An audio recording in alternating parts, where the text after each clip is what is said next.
Hi guys, ఈ రోజు మనం డిటెక్టివ్ మూవీ చూద్దాం. ఈ సినిమా పేరు ద బోన్ కలెక్టర్. ప్రతి సీను ఒక అద్భుతంలా ఉంటుంది. వన్ లైనర్ చెబితే ఇంట్రెస్ట్ పోతుంది కాబట్టి డైరెక్ట్ గా సినిమాలోకి వెళ్దాం. అంతకంటే ముందు వెల్కమ్ టు కళ్ళ ముందు కదిలే చిత్రాలు. సినిమా స్టార్టింగ్ లో క్రైమ్ ఇన్వెస్టిగేషన్ డిపార్ట్మెంట్ లో హై లెవెల్ లో ఉన్న ఆఫీసర్ ను చూపించారు. ఇతడే ఈ సినిమా హీరో. ఒక టన్నెల్ లో పోలీసు డెడ్ బాడీ దొరికింది. ఆ డెడ్ బాడీని చాలా మంది పోలీసులు చూశారు. హీరో పొజిషన్ కు క్రైమ్ సీన్ కు వెళ్లాల్సిన అవసరం లేదు. కానీ హీరో చాలా కష్టపడి సందు లాంటి ఆ ప్రాంతంలోకి వెళ్ళాడు. క్రైమ్ సీన్ ను చూసి ఎవరూ కనిపెట్టని విషయాలను టక్కున కనిపెట్టడమే హీరో స్పెషాలిటీ. అందువల్ల శ్రమపడి ఆ టన్నెల్ లోకి వెళ్ళాడు. అప్పుడు టన్నెల్ లో ఒక పార్ట్ విరిగి హీరో పై పడింది. సీన్ కట్ చేస్తే తన ఇంట్లో హీరో బెడ్ లో కనిపించాడు. ఇక జీవితాంతం ఇతడు మంచానికే పరిమితమని వైద్యులు చెప్పారు. హీరోను క్షణక్షణం కంటికి రెప్పలా చూసుకునేలా ఒక నర్సును, ఎక్విప్మెంట్ ను ఇన్సూరెన్స్ కంపెనీ అరేంజ్ చేసింది. సీన్ కట్ చేసి ఎయిర్పోర్ట్ నుంచి ఇంటికి వెళ్తున్న కపుల్ ను చూపించారు. రావాల్సిన కారు రాకపోవడంతో టాక్సీలో వారు ఇంటికి వెళ్తున్నారు. టయర్డ్ గా ఉండడంతో పడుకున్నారు. కాసేపు అయ్యాక భార్య లేచి చూస్తే ఆ కారు తన ఇంటికి వెళ్లే మార్గంలో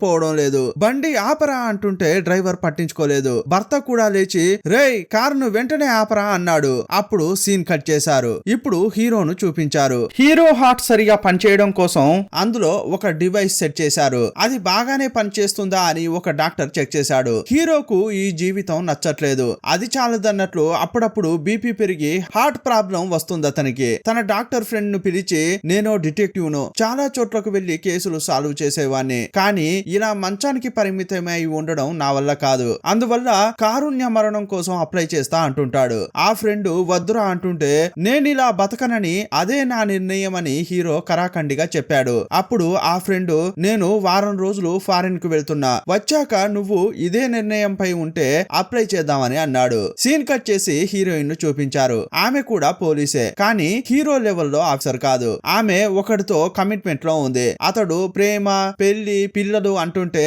ఇదంతా నాకు సెట్ కాదురా బాబు అంటోంది. ఒక పిల్లాడు కంట్రోల్ రూమ్ కు కాల్ చేసి రైల్వే ట్రాక్ దగ్గర డిఫరెంట్ గా ఏదో చూశానని కంప్లైంట్ చేశాడు. హీరోయిన్ ఆ ప్లేస్ కు దగ్గరగా ఉంది, అందువల్ల అక్కడకు వెళ్ళింది. కంకర కింద పూడ్చబడిన డెడ్ బాడీ చెయ్యి బయటకు కనిపిస్తోంది. చూపుడు వేలుకున్న కండను తీస్తే బోన్ మాత్రమే కనిపిస్తోంది. ఆ వేలికి కిల్లర్ వెడ్డింగ్ రింగ్ తగిలించాడు. ఆమె కంకరను తోడి తీస్తే ఇంతకు ముందు టాక్సీలో భార్యాభర్తలు ఎక్కారు కదా, ఆ భర్తే ఇక్కడ డెడ్ బాడీగా కనిపించాడు. పక్కనున్న ట్రాక్ పై కిల్లర్ కావాలనే ఆధారాలు వదిలేశాడు. ఇసుకలాగా ఒక పదార్థం ఉంది. దాని పక్కన న్యూస్ పేపర్, దానిపైన ఇంకో పేపర్ ముక్క, రెండింటి పైన బోల్టు ఉంది. దాని పక్కన పత్తి లాంటి ఒక మెటీరియల్ ఉంది. ఆ ఆధారాన్ని అలాగే ఫోటో తీస్తేనే రేపు విచారణకు యూజ్ అవుతుందనుకుంది హీరోయిన్. కానీ ఆమె దగ్గర కెమెరా లేదు. ఇదే టైంలో ట్రైన్ వస్తోంది. ట్రైన్ గాని ఆ క్లూస్ ను క్రాస్ చేస్తే ఇక అవి నాశనం అవుతాయి. అందువల్ల హీరోయిన్ ప్రాణాలు పనంగా పెట్టి ట్రైన్ ను ఆపింది. ఒక ఆపద తప్పిందనుకుంటే ఇంకో ఆపద వచ్చింది. అప్పుడే లైట్ గా వర్షం పడుతోంది. వాన పడిన క్లూస్ నాశనం అయ్యే ఛాన్స్ ఉంది. కంట్రోల్ రూమ్ కు కాల్ చేసిన అబ్బాయి అక్కడే ఉండగా అతన్ని పిలిచిన హీరోయిన్ కొంత డబ్బిచ్చింది. కెమెరా తీసుకురమ్మని చెప్పింది. ఆ తర్వాత డెడ్ బాడీ పొజిషన్, కిల్లర్ వదిలేసి వెళ్లిన ఆధారాలను కొంచెం కూడా చెదిరిపోకుండా ఫోటోలు తీసింది. ఆ తర్వాత పోలీస్ ఫోర్స్ మొత్తం అక్కడకు వచ్చింది. హెడ్ వచ్చి హీరోయిన్ ను ఫుల్ గా తిడుతున్నాడు. ఎవరిని అడుగు ట్రైన్ ఆపావు? డెడ్ బాడీని చూస్తే పై అధికారులకు కాల్ చేసి చెప్పాలి, కానీ ఇలా ఓవర్ యాక్షన్ చేశావనుకో పుచ్చలు లేచిపోతాయని బెదిరించాడు. కిల్లర్ వదిలేసిన ఆధారాలను ఏ విధంగా విచారించినా పోలీస్ ఆఫీసర్లు అస్సలు కనుక్కోలేకపోయారు. మన డిపార్ట్మెంట్ ఒంటరిగా విచారిస్తే కుదరని పని అని, అందువల్ల హీరోను కలవండని, ఈ కేసును అతడు మాత్రమే కంప్లీట్ చేయగలడని ఇద్దరు పోలీసులను హీరో ఇంటికి పోలీస్ డిపార్ట్మెంట్ చీఫ్ పంపించాడు. అందులో ఒకతడు హీరో యొక్క ఫ్రెండే. ఆ ఫ్రెండ్ కాపు హీరో దగ్గరికి వెళ్ళాడు. ఎయిర్పోర్ట్ లో భార్యాభర్తలు కనిపించకుండా పోయినప్పటి నుంచేని ఆ తర్వాత భర్త డెడ్ బాడీ గా కనిపించిన విషయం వరకు మొత్తం చెప్పాడు. ఇప్పటి వరకు ఆ భార్య కనిపించలేదు. ఆమెను కనిపెట్టడానికి నువ్వే సాయం చేయాలి అని ఆ ఫ్రెండ్ కాపాడుగుతున్నాడు. ఇందులో నేను కనిపెట్టడానికి ఏముందయ్యా, నువ్వే చెప్పావు కదా కిడ్నాప్ చేసిన ఆ కపుల్ ధనవంతులని, అందులో భర్త చనిపోయాడు. ఇప్పుడు అతని దగ్గర భార్య ఉంది. ఆమెను బెదిరిస్తూ వాడు డబ్బే అడుగుతాడు. వాడు అడిగిన డబ్బిచ్చి ఆమెను తీసుకురండి, ఆ అంతే ఈ కేసు ముగిసిపోయింది అంటున్నాడు. అయ్యయ్యో ఈ కేసు నువ్వు అనుకున్నట్లు కాదయ్యా. అలా చూస్తే క్రైమ్ సీన్ లో సంబంధమే లేకుండా కిల్లర్ ఎందుకు క్లూస్ వదిలి వెళ్ళాడు, అతడు వదిలేసి వెళ్ళిన క్లూస్ నీకు చూపిస్తా అని చూపించాడు. హీరో ముందట ఒక కంప్యూటర్ ఉంది. ఈ ఫోటోలు అందులో కనిపించేలా చేశారు. అంతే క్రైమ్ సీన్ ఫోటోను చూసాడో లేదో ఇతని బీపీ ఉచ్చ స్థితికి వెళ్ళింది. అప్పుడు నర్సు ఈ ఇద్దరు పోలీస్ ఆఫీసర్లను బయటకు పంపించి అతనికి ఏదో ట్రీట్మెంట్ చేసి సైలెంట్ గా పడుకోబెట్టింది. కొంచెం సేపు అయ్యాక హీరో ఆ ఫోటోలను చూస్తున్నాడు. వాళ్ళు అక్కడ పెట్టిపోయిన రిపోర్ట్ ను నర్స్ తో చదివించుకున్నాడు. బోల్టును చూస్తే దాని హెడ్ కు రీసెంట్ గా రాపిడి ఉంది, కానీ థ్రెడ్ కు రాపిడి లేదు. అయితే రీసెంట్ గానే ఆ కిల్లర్ ఈ బోల్టును ఎక్కడి నుంచో తీశాడు. బోల్ట్ కింద న్యూస్ పేపర్ ఉంది. అది 1913లో వచ్చిన న్యూస్ పేపర్. అందులో 4 గంటలు అని ఉన్న వర్డ్స్ ను రౌండ్ అప్ చేశాడు. దానిపైన ఇంకో వైట్ పేపర్ ఉంది. ఒక బుక్ నుంచి పేజీ నెంబర్ తెలిసేలా చించి అక్కడ పెట్టాడు. ఆ పేజీ నెంబర్ 119. దాన్ని అలాగే చూస్తుంటే ఒక విషయం స్ట్రైక్ అయింది. ఈ రోజు డేటు 11వ తేదీ 9వ నెల. న్యూస్ పేపర్ లో 4 గంటలని మెన్షన్ చేశాడంటే ఈ రోజు 4 గంటలకు అతడు ఏదో చేయబోతున్నాడని హీరో కనిపెట్టాడు. క్రైమ్ సీన్ ను ఇంత క్లియర్ గా ఫోటో తీసింది హీరోయినే కదా. ఆమె గాని ఇలా ఫోటో తీయకుంటే అస్సలు కనిపెట్టే ఛాన్సే ఉండేది కాదు. క్రైమ్ సీన్ లో ఏది ఎలా కలెక్ట్ చేయాలో ఆమెకు బాగా నాలెడ్జ్ ఉందని హీరోకు అర్థమైంది. అందువల్ల ఆమె కూడా ఈ కేసులో ఉండాల్సిందే అని హీరో పట్టుబట్టాడు. హీరోయిన్ తో పాటు ఇద్దరు పోలీస్ ఆఫీసర్లను పిలిచి ఇతడు కనిపెట్టిన విషయాలు చెబుతున్నాడు. ఈ రోజు 4 గంటలకు కిల్లర్ ఆ భార్యను ఎక్కడో పెట్టి చంపబోతున్నాడు. ఇప్పుడు టైం 12 గంటలు. సాయంత్రం 4 గంటల్లోగా ఆ లొకేషన్ ను మనం కనిపెట్టాలి. టీమ్ ను రెడీ చేయండి అని హీరో చెప్పాడు. నేనే చిన్న పోలీసును, ఇంత పెద్ద టీమ్ లో నేనేం పని చేయగలనని హీరోయిన్ అంటుంటే నీ ప్రతిభ నీకే తెలియట్లేదు, నువ్వు ఉండాల్సిందే అని హీరో చెప్పాడు. ఆ తర్వాత హీరో ఇంట్లోనే ఇన్వెస్టిగేషన్ స్టార్ట్ అయింది. ఆ భర్తను .3 అనే ఓల్డ్ మోడల్ గన్ తో కాల్చి చంపాడు. కిల్లర్ అక్కడ పెట్టిన బోల్ట్ ను స్టీల్ తో కాకుండా ఇనుముతో తయారు చేశారు. Old model gun, old model bolt ను చూస్తుంటే అతడు ఓల్డ్ వెర్షన్ ను ఫాలో అవుతున్నాడని హీరోకు అర్థమవుతోంది. దూది లాంటి ఒక మెటీరియల్ కూడా దొరికింది కదా, దాని పేరు ఆస్బెస్టోస్. వేడి తగ్గించడానికి దాన్ని యూజ్ చేస్తారు. దాన్ని ఈ సిటీలో ఎక్కడెక్కడ యూజ్ చేస్తారో కనుక్కోమని హీరోయిన్ కు చెప్పాడు. అదే టైంలో అక్కడికి వచ్చిన హెడ్ మీరేం చేసినా నాకు తెలిసేలా చేయాలని హీరోకు ఆర్డర్ వేస్తున్నాడు. అతన్ని హీరో కొంచెం కూడా పట్టించుకోకుండా అక్కడ ఎడి అని ఒక పరిశోధకుడు చెబుతున్నది వింటున్నాడు. అతడు ఒక విషయం గుర్తించాడు. బోల్ట్ పైన చిన్న పేపర్ ఉంది. అది కూడా 80s లో తయారు చేసిన పేపర్ లా ఉంది. వీడెందుకు పాతవే చూజ్ చేసుకుంటున్నాడని హీరో మళ్ళీ ఆలోచిస్తున్నాడు. ఆ భర్తను పాతిపెట్టిన చోటు కూడా వార్ జరిగినప్పుడు యూజ్ చేసిన రైల్వే ట్రాక్. ఇదంతా ఆలోచిస్తున్న హీరో ఇసుకలాగా పొడి పొడిగా ఉన్న వస్తువు ఏంటని అనుకున్నాడు. దాన్ని పరిశీలిస్తే అది సముద్రపు ఆల్చిప్పల పొడి అని తెలియవచ్చింది. ఇదంతా కంపేర్ చేసినప్పుడు హీరోకు ఒక సంఘటన గుర్తొచ్చింది. 1913లో ఒక బిజినెస్ మ్యాన్ పెద్ద ఫ్యాక్టరీ కడుతున్నాడు. అతన్ని కిడ్నాప్ చేసి ఆ ఫ్యాక్టరీ బేస్మెంట్ లోని మట్టిలో హంతకుడు కప్పిపెట్టాడు. పోలీసులు డెడ్ బాడీని కనిపెట్టి ఆ మట్టిని పరిశీలిస్తే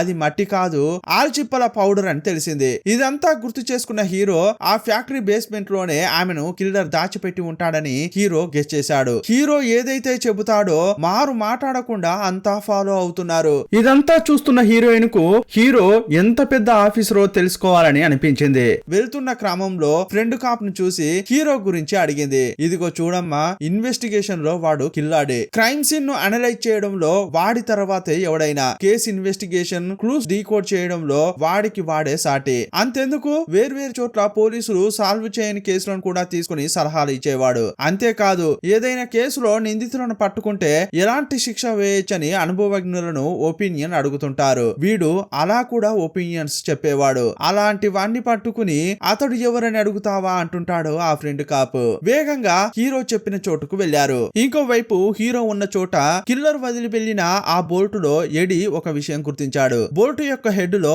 NSG అని అక్షరాలు ఉన్నాయి. అది ఒక గ్యాస్ కంపెనీ యొక్క పేరు. వాళ్ళు ఒక చోటు నుంచి ఇంకో చోటుకి గ్యాస్ పంపించడానికి పైపులను యూజ్ చేస్తారు. ఆ పైపులో కూడా ఆస్బెస్టోస్ అనే మెటీరియల్ ను యూజ్ చేస్తారు. ఆల్రెడీ ఆమెను కిల్లర్ ఎక్కడ ఉంచాడో హీరో కనిపెట్టాడు. ఇప్పుడు కొత్తగా NSG అనే కంపెనీ యొక్క వివరాలు తెలిసాయి కదా, అందువల్ల వాళ్ళ కంపెనీ యొక్క గ్యాస్ పైపు ఆ బిల్డింగ్ కు పక్కనే ఏదైనా బేస్మెంట్ లో ఉందా అని హీరో అడిగాడు. అప్పుడు ఒక లొకేషన్ ను గుర్తుపట్టారు. ఇప్పుడు ఇంకో విషయం తెలిసింది. సాయంత్రం 4 గంటలకే NSG కంపెనీ వాళ్ళు పైపు గుండా గ్యాస్ ను పంపిస్తున్నారు. అందువల్ల ఆ లోపలే వెళ్లి వెళ్లి ఆ అమ్మాయిని కాపాడండి అని హీరో తన టీం కు చెప్పాడు. హీరో చెప్పింది 100% కరెక్ట్ అయింది. ఎన్ఎస్జీ కంపెనీ గ్యాస్ పంపబోయే పైప్ లోనే ఆమెను కిల్లర్ కట్టి పెట్టాడు. గ్యాస్ రాబోయే పైపును ఆ భార్య ముఖానికి నేరుగా పెట్టాడు. అంతా సెట్ చేసి కిల్లర్ ఎస్కేప్ అయ్యాడు. ఇదే టైంలో బేస్మెంట్ కు పోలీస్ టీం వచ్చింది. ఆ భార్య అరిచే అరుపులు వీరికి వినిపిస్తున్నాయి. కానీ ఆమె దగ్గరకు వెళ్లాలంటే మధ్యలో ఒక గోడ లాంటిది ఉంది. దాన్ని దాటి వెళ్ళాలి. పైపు గుండా గ్యాస్ రావడానికి కొన్ని క్షణాలే ఉన్నాయి. ఆ లోపే ఆ గోడను పగలగొట్టలేకపోయారు. అందువల్ల గ్యాస్ నేరుగా ఆమె శరీరాన్ని తాకింది. ఆమె శరీరం కరిగిపోయింది. ఆ గ్యాస్ టన్నెల్ ను దాటి రోడ్డు పైకి కూడా వచ్చింది. కొంతసేపటి వరకు అక్కడకు ఎవరూ వెళ్ళలేకపోయారు. గ్యాస్ తగ్గాక లోపలికి వెళ్ళడానికి ఒక టీం రెడీ అయింది. కానీ హీరోయిన్ తప్ప ఎవరూ లోపలకు వెళ్ళకూడదని హీరో ఆర్డర్ వేశాడు. మొదటి ఇన్సిడెంట్ లో హీరోయిన్ కరెక్ట్ గా ఆధారాలు కలెక్ట్ చేసింది కదా, అందువల్ల ఈ ఆధారాలను ఆమె సేకరిస్తేనే కరెక్ట్ గా వస్తాయని చెప్పాడు. ఆమె లోపలకు వెళ్తుంటే ఏమేం చేయాలో హీరోనే ఇన్స్ట్రక్షన్స్ ఇస్తుంటాడు. ఒకవైపు హీరోయిన్ వణికిపోతోంది. లోపల డెడ్ బాడీని చూశాక ఆమె అదిరిపడింది. బయటకు వెళ్దామంటే హీరో వదలట్లేదు. ఇక తప్పదురా అని ఆధారాలు సేకరిస్తోంది. ఇక్కడ కూడా కొన్ని క్లూస్ ను కిల్లర్ వదిలేసి వెళ్ళాడు. మొదట చిన్న చెక్క ముక్క, దానిపైన వెంట్రుకలు, దాని పక్కన రక్తంతో తడిసిపోయిన ఎముక ఉంది. వాటిని కలెక్ట్ చేసిన హీరోయిన్ ను డెడ్ బాడీ పక్కకు వెళ్ళమని చెప్పాడు. ఇంతకు ముందు భర్త చూపుడు వేలుకున్న కండను తీసేసి బోన్ ను మాత్రమే కిల్లర్ ఉంచాడు. ఇప్పుడు ఈ భార్య వేలుకు కూడా బోన్ కనిపించేలా కండను తీశాడు. భార్యను ఇనుప గొలుసులతో కట్టేశాడు. దానిపై అతని ఫింగర్ ప్రింట్ ఉండే ఛాన్స్ ఉంది. ఆ డెడ్ బాడీ నుంచి సంఖ్యలను జాగ్రత్తగా తీయాలని హీరో చెప్పగానే ఆమె పై ప్రాణాలు పైనే పోయాయి. నేను ఈ పని చేయనని కోపంతో వెళ్లిపోయింది. హీరోయిన్ ఇంట్లో శోకంగా ఉంటే ఆమె ఫైల్ ను హీరో పరిశీలిస్తున్నాడు. హీరోయిన్ వాళ్ళ నాన్న కూడా ఒక పోలీస్ గానే ఉండేవాడు. అతడు జాబ్ లో ఉండగానే తన తుపాకీతో తాను కాల్చుకుని చనిపోయాడు. అప్పుడు హీరోకు ఒక విషయం అర్థమైంది. మా నాన్న మానసికంగా కుంగిపోయి ఆత్మహత్య చేసుకున్నట్లు నేను కూడా చేసుకోకూడదని హీరోయిన్ అనుకోవడం వల్లే ఈ కేసులోకి రావడానికి, డెడ్ బాడీని ముట్టుకోవడానికి వెనక ముందు ఆడింది. ఇదంతా అర్థం చేసుకున్న హీరో ఒకరిని పంపించి హీరోయిన్ ను తీసుకురమ్మని చెప్పాడు. ఇంకోవైపు ఒక కాలేజీ స్టూడెంట్ రాత్రి బార్ లో ఎంజాయ్ చేసి బయటకు వచ్చాడు. టాక్సీ ఎక్కాడు. అది కిల్లర్ కారు. ఇంకోవైపు హీరో దగ్గరకు హీరోయిన్ రాగానే ఆమెకు చాలా సలహాలు ఇస్తున్నాడు. ఇదిగో చూడమ్మా, మీ నాన్నకు ఏదో అయిందని నీకు అలాగే అవుతుందని అనుకోకు. నీకు ధైర్యంగా నేనున్నా. ఆత్మహత్య చేసుకోవాలనే ఆలోచనే కలగకుండా ఉండడానికి నేనున్నా కదమ్మా అంటుంటాడు. తెలుసో తెలియకో నువ్వు ఈ డిపార్ట్మెంట్ లోకి వచ్చావు. ఇలాంటి పనులు చేయకపోతే నువ్వు మంచి పోలీసు కాలేవు. గతం మర్చిపోయి ఫ్యూచర్ లో ఏం చేయాలో ఆలోచించు అని చెప్పాడు. ఇదే టైంలో పోలీసులకు ఒక కంప్లైంట్ వచ్చింది. కాలేజీ కుర్రాన్ని ఎవరో బలవంతంగా టాక్సీలో ఎక్కించుకుని తీసుకువెళ్తున్నారని చెప్పారు. ఇంతకు ముందు భార్యాభర్తలను టాక్సీలోనే ఎక్కించుకుని తీసుకెళ్లి కిల్లర్ హత్యలు చేశాడు. అయితే ఈ కుర్రాడిని కూడా కిల్లరే కిడ్నాప్ చేశాడని పోలీసులు అనుకున్నారు. ఇతన్ని ఎక్కడ చంపబోతున్నాడో తెలుసుకోవడానికి ఆఫీసర్లు ప్రయత్నిస్తున్నారు. ఇంతకు ముందు కిల్లర్ గ్యాస్ పైపు దగ్గర వదిలేసిన ఆధారాల ద్వారా ట్రేస్ చేయడానికి ప్రాసెస్ జరుగుతోంది. కిల్లర్ వదిలేసి వెళ్లిన ఎముక మనిషిది అనుకున్నారు. కానీ అది పశువుది అని తెలిసింది. ఇంతకు ముందు బోర్డు పై చిన్నదిగా పాత పేపర్ ఉండింది కదా, అలాగే ఇక్కడ కూడా చిన్న పేపర్ దొరికింది. ఇప్పటి వరకు 2 పేపర్ల ద్వారా కిల్లర్ ఏం చెప్పాలని అనుకుంటున్నాడో వీళ్ళు కనిపెట్టలేకపోయారు. చిన్న కర్ర ముక్కపై వెంట్రుకలు ఉన్నాయి కదా, అవి కూడా మనిషి యొక్క వెంట్రుకలు కావు. ఎలుక శరీరం నుంచి షేవ్ చేసిన వెంట్రుకలు అవి. ఆ తర్వాత చిన్న చెక్క ముక్కను వదిలేసి వెళ్ళాడు కదా, అందులో ఎడి ఒక విషయాన్ని కనిపెట్టాడు. దాంట్లో నైట్రోజన్ కంటెంట్ ఎక్కువగా ఉంది. నైట్రోజన్ అనే పేరు వినగానే ఒకవేళ అది బాంబు పెట్టే చోటై ఉంటుందేమో అనుకున్నారు. ఇలా పలువురు పలు విధాలుగా ఆలోచిస్తున్నారు. కానీ ఎడి ఏం చెప్తున్నాడంటే, మీరు చెప్పేది కరెక్టే, బాంబులు పెట్టే చోట కూడా నైట్రోజన్ కంటెంట్ ఎక్కువగానే ఉంటుంది. కానీ నేను చెప్పేది కూడా ఒక మాట వినండి. పశువుల పేడ ఉంటుంది కదా, పేడ చాలా ఏళ్లుగా అలాగే ఉంటే అందులో కూడా నైట్రోజన్ కంటెంట్ ఫామ్ అవుతుందట. ఈ విషయం చెప్పగానే హీరో అతన్ని చూస్తూ పర్వాలేదే, కరెక్ట్ గా కనిపెట్టావే అంటుంటాడు. అతడు ఆ విషయం చెప్పిన తర్వాతే హీరోకు ఇంకో విషయం తట్టింది. కిల్లర్ అక్కడ ఎముక పెట్టాడంటే అది చనిపోయిన పశువుదే అయి ఉంటుంది. నైట్రోజన్ కంటెంట్ గురించి కిల్లర్ మెన్షన్ చేశాడు కాబట్టి పశువు ఎప్పుడో పెట్టిన పేడ ద్వారా ఇది క్రియేట్ అయిందని కిల్లర్ చెప్పకనే చెప్పాడు. అంతేకాదు అక్కడ ఎలుకల యొక్క వెంట్రుకలు ఉన్నాయి కదా, ఒక పశువు చనిపోయిందంటే దాన్ని ఎలుకలు తినడం సహజం కదా, కానీ ఇది అన్ని చోట్ల జరగదు. కిల్లర్ పాత స్టైల్ ను ఇష్టపడతాడనేది ఆల్రెడీ మనకు తెలిసింది. ఇప్పుడు కిల్లర్ పశువు చనిపోవడం గురించి, అది ఎప్పుడో పెట్టిన పేడ గురించి చెప్తున్నాడంటే ఇదంతా జరిగే చోటు పశువులను కట్ చేసే చోటయే ఉంటుంది. ఒకవేళ అది ఇప్పటికీ రన్నింగ్ లో ఉందంటే అక్కడ ఎలుకలు ఉండే ఛాన్స్ లేదు. అలాగైతే కొన్నేళ్ల క్రితం పశువులను కట్ చేసే చోట అయి ఉండి ఇప్పుడు అది యూజ్ లో లేదని హీరో చెప్తున్నాడు. అలాంటి చోట్లు ఈ సిటీలో ఎక్కడెక్కడ ఉన్నాయో వెతకండి అని చెప్పాడు. ఇదే టైంలో హీరోకు బీపీ ఎక్కువైంది. ఇక చాలయ్యా, ఎక్కువగా ఆలోచించకు అని నర్సు చెప్పింది. ఇప్పుడు ఈ పోలీసుల టీం సిటీకి వెళ్లి అలాంటి 3 ప్రాంతాలు ఉన్నాయని హీరోకు చెప్పారు. ఆ మూడింట్లో ఏదైతే చాలా పాతదో అక్కడికి వెళ్ళమని హీరో చెప్పాడు. కిల్లర్ ఇక్కడే ఆ అబ్బాయిని చంపుతున్నాడని హీరో కనిపెట్టింది కరెక్టే, కానీ పోలీసులు అక్కడికి వెళ్లేసరికి అతడు డెడ్ బాడీగా కనిపించాడు. ఆ అబ్బాయిని ఎలా చంపాడంటే శరీరంలో ఎముకలు కనిపించేలా అక్కడక్కడ కండను లాగేశాడు. కండను తీసేయడం వల్ల రక్తం బాగా కారింది. ఆ రక్తపు వాసనను పసిగట్టి ఎలుకలు డెడ్ బాడీ దగ్గరకు వచ్చి తింటున్నాయి. ఇప్పుడు కూడా ఒక క్లూ అక్కడ పెట్టి వెళ్ళాడు. అక్కడ ఒక మ్యాచ్ బాక్స్ ఉంది. మ్యాచ్ బాక్స్ తో పాటు చిన్న పేపర్ ముక్క మళ్ళీ ఉంది. ఇదంతా తీసుకుని హీరోయిన్ బయటకు వచ్చే లోపే హెడ్ అక్కడికి వచ్చి అడ్డుకుంటున్నాడు. మొదటి నుంచి ఈ కేసులో ఇతన్ని అడిగి ఏమీ చేయట్లేదు, అంతా నన్ను పట్టించుకోవట్లేదని అనుకుంటున్నాడు. అందువల్ల అతని చీఫ్ కు ఉన్నది లేనిది చెప్పాడు. అతన్ని బతిమిలాడో బామాలో కేసును ఇతని చేతికి వచ్చేటట్లు చేసుకున్నాడు. ఇప్పుడు ఎవిడెన్స్ ను ఇతని చేతికే ఇవ్వాలి కదా. అందువల్ల అతనితో కలిసే హీరోయిన్ స్టేషన్ కు వెళ్ళింది. ఇంకోవైపు హీరో ఇంట్లో ఉన్న పోలీసులంతా వెళ్లిపోయారు. అప్పుడు ఎడీ కూడా వెళ్ళబోతున్నాడు. అప్పుడు హీరో ఏమంటున్నాడంటే, నాకు చిన్న హెల్ప్ చేస్తావా? ఇప్పుడు మనం 3 హత్యలు చూసాం కదా, ఇలాగే ఇంతకు ముందు ఏదైనా హత్య జరిగిందా అని అడిగాడు. దాన్ని మనం పట్టించుకోకుండా ఏమైనా వదిలేసామా, ఒక్కసారి చూడు అని చెప్పాడు. ఇంకోవైపు మ్యాచ్ బాక్స్ దొరికింది కదా, అందులో ఒక వేలి ముద్ర ఉంది. అది ఎవరిదని అనలైజ్ చేస్తే ఒక టాక్సీ డ్రైవర్ దని తెలియవచ్చింది. కిల్లర్ ఒక టాక్సీ డ్రైవర్ అని మనం మొదటి నుంచి చూస్తున్నాం కదా.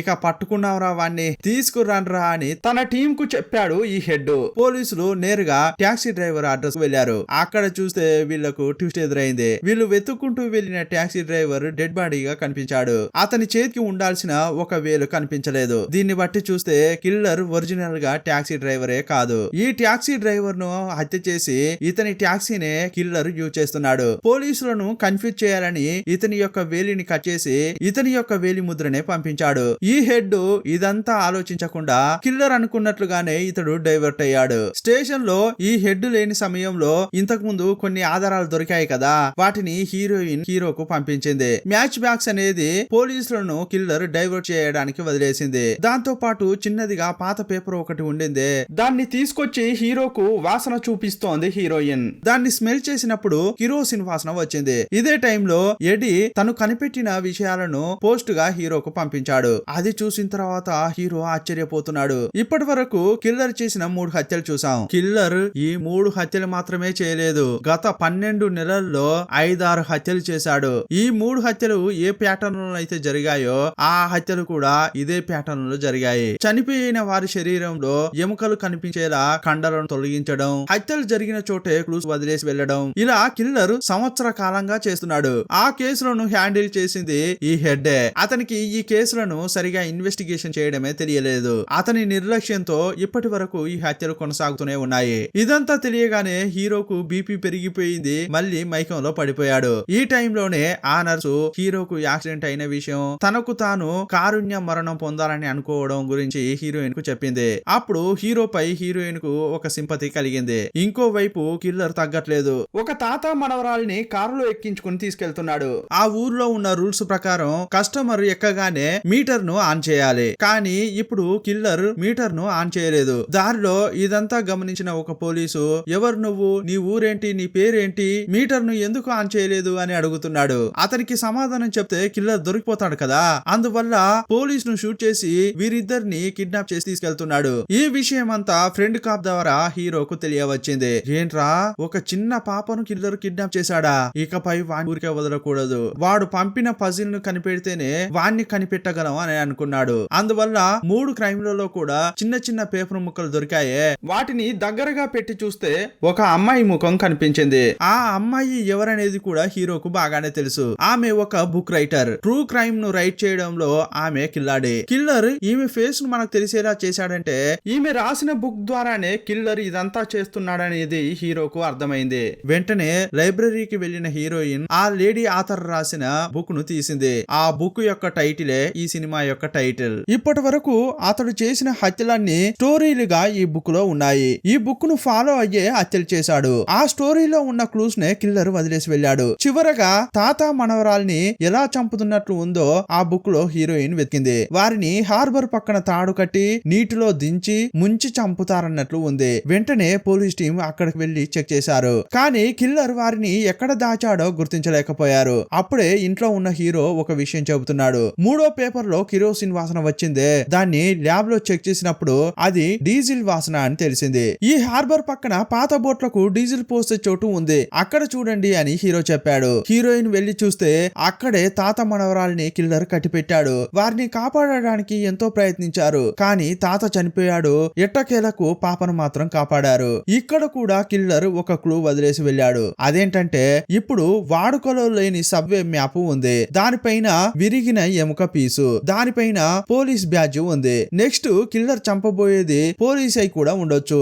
ఆ చోటు ఎక్కడ ఉంటుందని హీరోయిన్ అడుగుతుంటే ఈ సబ్వే స్టేషన్లలో పాతదంటే ఇదే అని ఒక అడ్రస్ చెప్పాడు. హీరోయిన్ చెప్పిన సబ్వేనే కిల్లర్ పాయింట్ చేశాడు. హీరోయిన్ అక్కడికి వెళ్తుంటే హెడ్ వచ్చి టీమ్ ను ఆపాడు. అప్పుడు హీరోయిన్ ఒక్కతే ఆ సబ్వేకు వెళ్తోంది. అక్కడ మనుషులు నడిచే చాలా ఏళ్ళయింది, కానీ ఇప్పుడే అక్కడికి ఎవరో వచ్చి వెళ్ళినట్లు ఫుట్ ప్రింట్లు ఉన్నాయి. అలాగైతే కిల్లర్ ఇక్కడికి వచ్చి వెళ్ళాడు. చాలా ఏళ్లుగా ఆ ప్లేస్ ను ఉపయోగించకపోవడం వల్ల దుమ్ము ధూళి ఉంది, కానీ అక్కడున్న ఒక నంబర్ బోర్డు మాత్రం దూసి లేదు. దాన్ని ఇప్పుడే తుడిచినట్లు క్లీన్ గా ఉంది. అలాగైతే ఆ నంబర్ ద్వారా కిల్లర్ ఏదో చెబుతున్నట్లు అనిపించింది. ఆ నంబర్ ను చూడగానే హీరోయిన్ కు ఏదేదో గుర్తుకు వస్తోంది. ఈ నెంబర్ ను ఎక్కడ చూసా అని ఆలోచిస్తోంది. ఈ నెంబర్ ఎక్కడుందిరా అని ఆలోచిస్తుంటే ఇప్పుడు ఒక ట్విస్ట్ పెట్టారు. చివరగా హీరోయిన్ ఆ నంబర్ ను ఎక్కడ చూసిందంటే హీరో ఇంట్లోనే. హీరోకు బెస్ట్ ఆఫీసర్ అని అవార్డు ఇచ్చారు. ఆ అవార్డు కింద ఇతని బ్యాజ్ నెంబర్ ను రాశారు.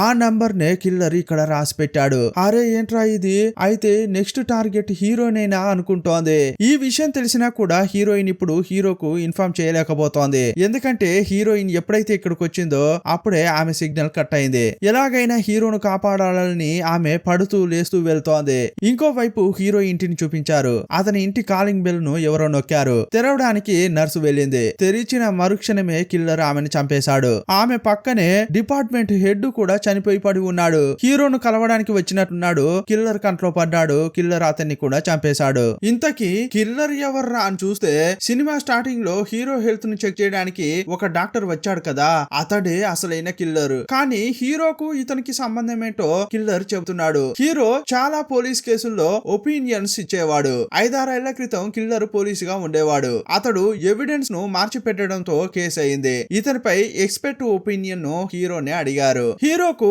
ఆ కేసు గురించి, అందులో పోలీసు చిక్కాడని మాత్రమే తెలుసు. కానీ అందులో నిందితుడు ఈ కిల్లరే అని హీరోకు తెలియదు. ఈ కేసును బట్టి అతనికి ఎలాంటి శిక్ష వేయచ్చో హీరో చెప్పాడు. హీరో మాట విని ఈ కిల్లర్ ను 3 ఏళ్లు జైల్లో వేశారు. ఒక పోలీసు జైలుకెళ్తే జైల్లో ఉన్న ఖైదీలు ఏం చేస్తారు, అదే చేశారు. 3 ఏళ్లు నరక వేదన అనుభవించాడు. బయటకు వచ్చాక తను జైలుకు వెళ్ళడానికి హీరోనే కారణం అని తెలుసుకున్నాడు. నువ్వు ఒక పెద్ద జీనియస్ అనే కదా వాళ్ళు నిన్ను ఎక్స్పర్ట్ ఒపీనియన్ అడిగారు. యాక్చువల్ గా ఒక పోలీస్ పని ఏంటంటే తప్పు జరగడానికి ముందే ఆపాలి. నువ్వు మగాడివైతే నేను చేయబోయే హత్యలను ఆపరా, నేను పలానా చోట్ల హత్యలు చేయబోతున్నా అని ముందుగానే క్లూస్ కూడా ఇచ్చాడు. బోన్ కలెక్టర్ అనే బుక్ ద్వారా కిల్లర్ హత్యలు చేశాడు. హీరోపై గెలిచాననే సంతృప్తి కలగడంతో ఇక హీరోను చంపడానికి వచ్చాడు. అతడు దగ్గరకు వస్తున్నాడు. హీరోను కింద పడేసి కత్తితో పొడవబోయాడు. అప్పుడు కిల్లర్ పై బుల్లెట్ల వర్షం కురిసింది. కాల్చేది హీరోయిన్. సీన్ కట్ చేస్తే చనిపోవాలన్న నిర్ణయాన్ని హీరో మార్చుకున్నాడు. క్రిస్మస్ రోజు హీరోను కలవడానికి చాలా మంది వచ్చారు. వేరే దేశంలో హీరో చెల్లెలు ఉంటుంది. చాలా రోజులుగా